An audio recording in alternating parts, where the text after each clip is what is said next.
شعبان ما هوش شهر عادي. شعبان لو بس شهر غفلة يخلينا نجري نعبد، لا، فوجئنا انه مش كده بس، ده زمان غفلة وهو زمان شريف.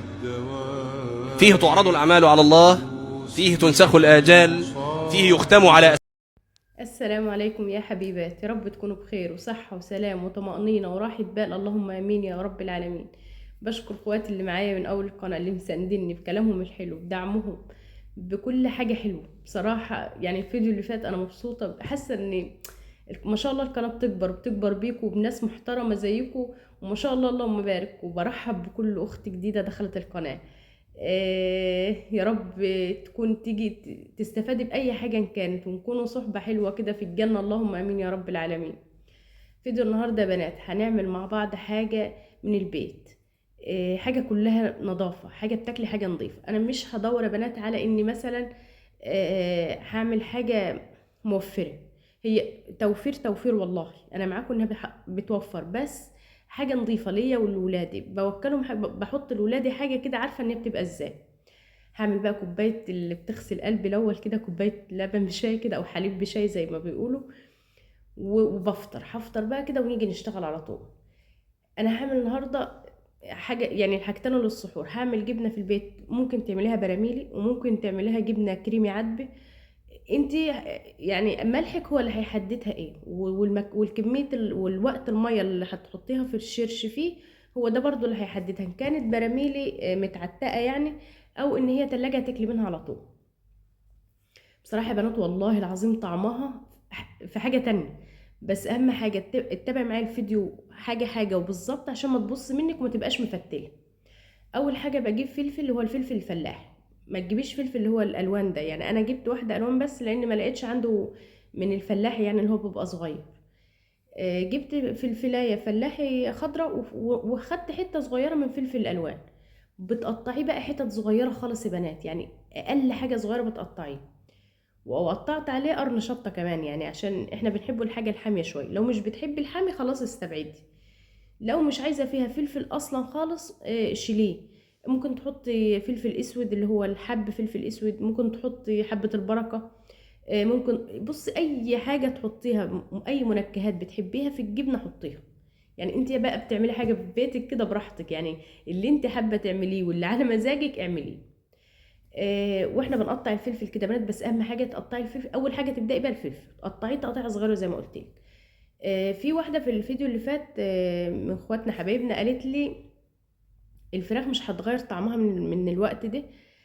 قبل ما توه بقى هنا بتحطي على الفلفل معلقتين 3 ملح. ليه بقى؟ عشان تنزلي الميه اللي فيه كلها، لان لو حطيتيه على طول على الجبنه هيعمل لون وهيعمل ميه في الجبنه. فانا عايزاه كانه دخل في السوا يعني كده.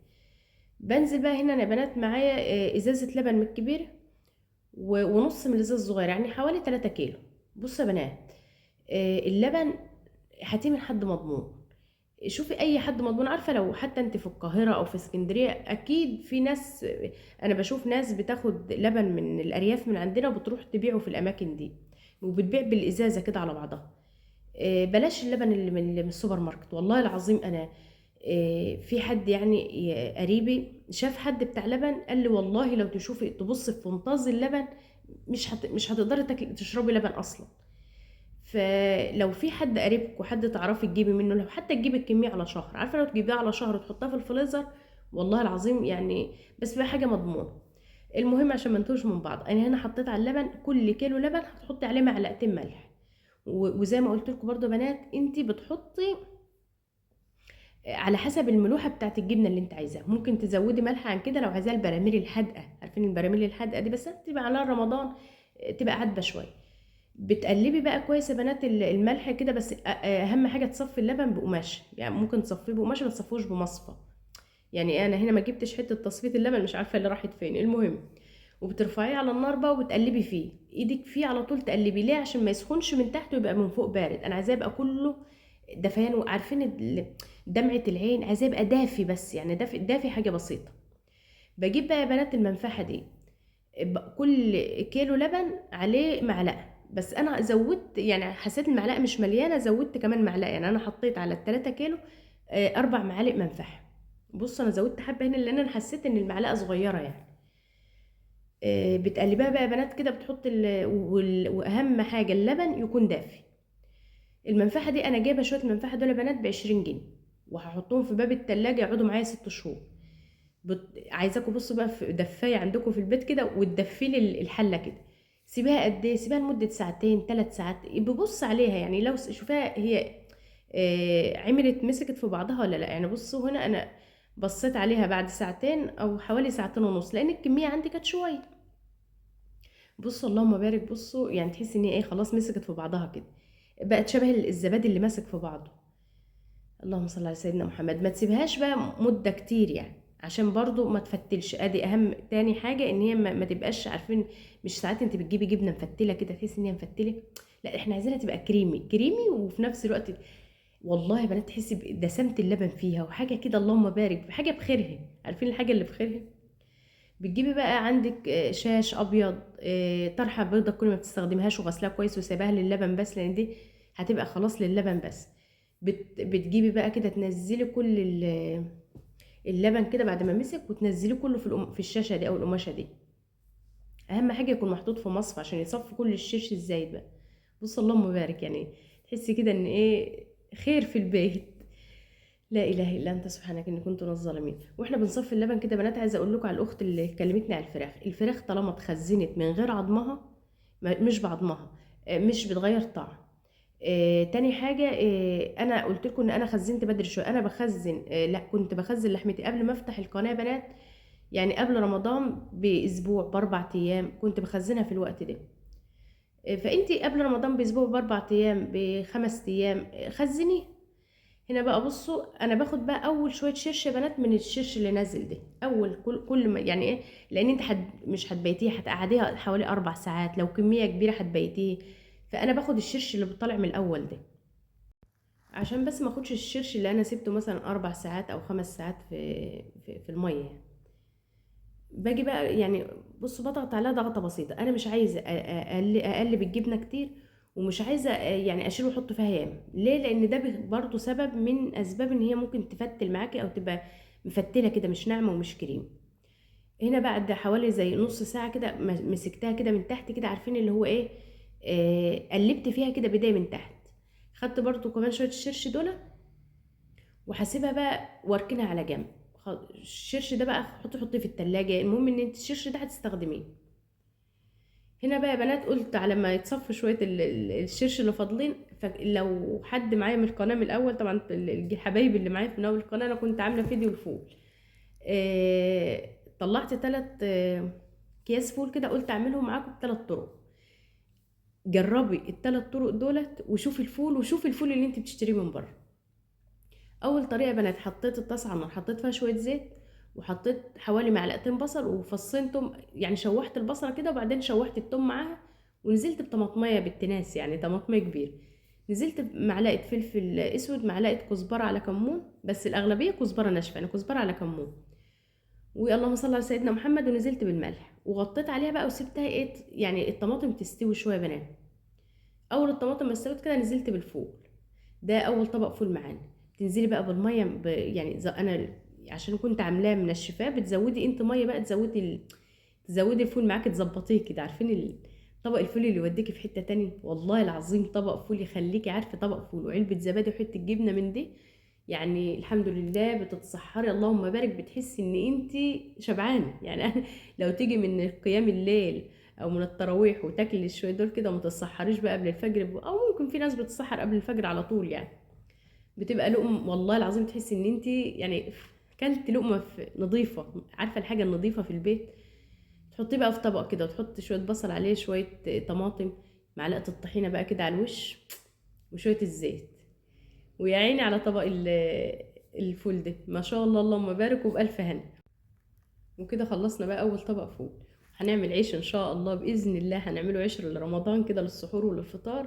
تابعوا معايا بس القناه ان شاء الله باذن الله، هنعمل حاجات كلها من البيت وهتبقى كلها خير وبركه، ويا رب تطلعوا مستفيده باي حاجه من الفيديو.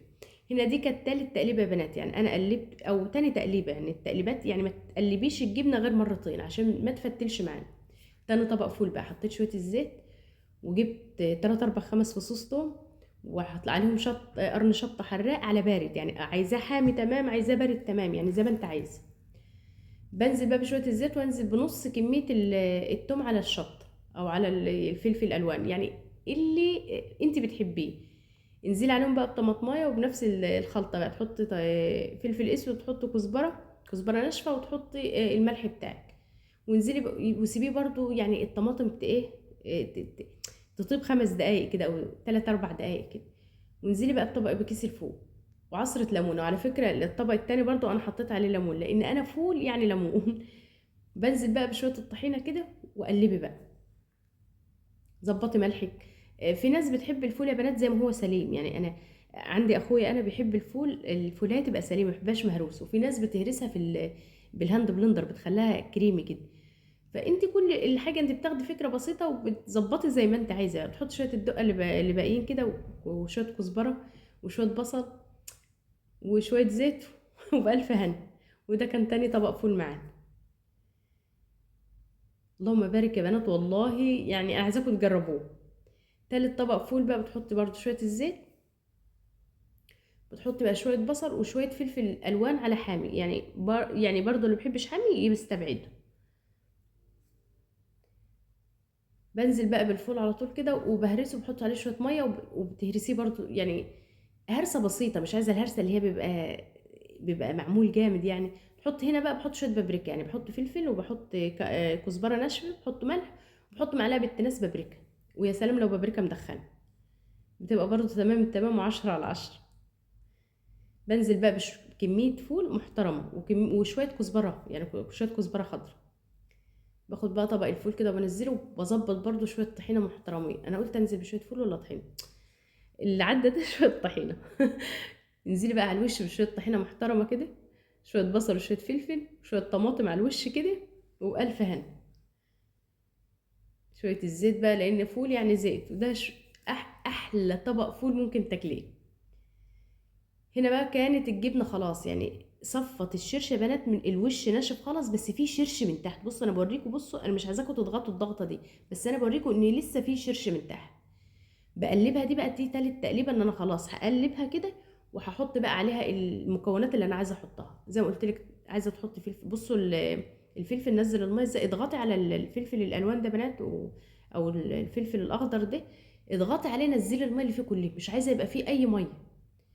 قلبي بقى كده، وظبطي الوش بتاعك، واعدليه كده، اظبطيه كده ظابطه بالتناس كده محترمه، بحيث تبقى متساويه، يعني انا عايزاها تبقى متساويه. ويا سلام لو عندك بقى مصفى اللي هي مستطيله دي، تطلع لك الحتت مظبوطه يعني. بس احنا حاجه في البيت، ما احناش مدورين على الشكل عامه يعني، احنا اهم حاجه عندنا الطعم. تجيبي طبق بقى كده وتحطيه، او صينيه او اي حاجه، وتجيبي برام، وحطي اتقل حاجه عندك. يعني انا بعد ما حطيته كده بنات، حسيت ان هو لا، ما مش تقيل، حطيت في البرام ميه. بصوا انا كده بعد 4 ساعات، حوالي 4 ساعات يا بنات، شلت بقى كده الحاجه. بصوا اللهم بارك، والله العظيم جبنه انت تاكلي منها بكره الصبح عادي، بس انت لو عايزه تشيليها رمضان طبعا هتبقى احلى واحلى، بس انت لو عايزه تاكلي منها تاني يوم عادي، مفيش اي مشكله. بالراحه بقى بتطلعيها من المصفى كده، وتقلبيها بالراحه. انا عايزاها تبقى تقلبي الوش اللي تحت، تقلبيه بقى فوق، عشان انت تاخدي الوش المساوي. بالراحه بقى كده وانت بتقلبيها. اهم حاجه وانت تسويها يا بنات، وانت بتحطيها في الشاش او في القماشه، تسويها. هنا قطعي بالراحه بقى، عشان الفلفل هيعطل معاكي في السكه كده، الفلفل الالوان، فانت بالراحه. او الفلفل الفلاحي، بلاش فلفل الوان بالله عليكم يا بنات، عشان بينزل ميه كتير وهيبوظ لكم الجبن. قطعي بقى في الحجم اللي انت عايزاه، يعني زي ما انت عايزه، الحجم اللي انت حباه.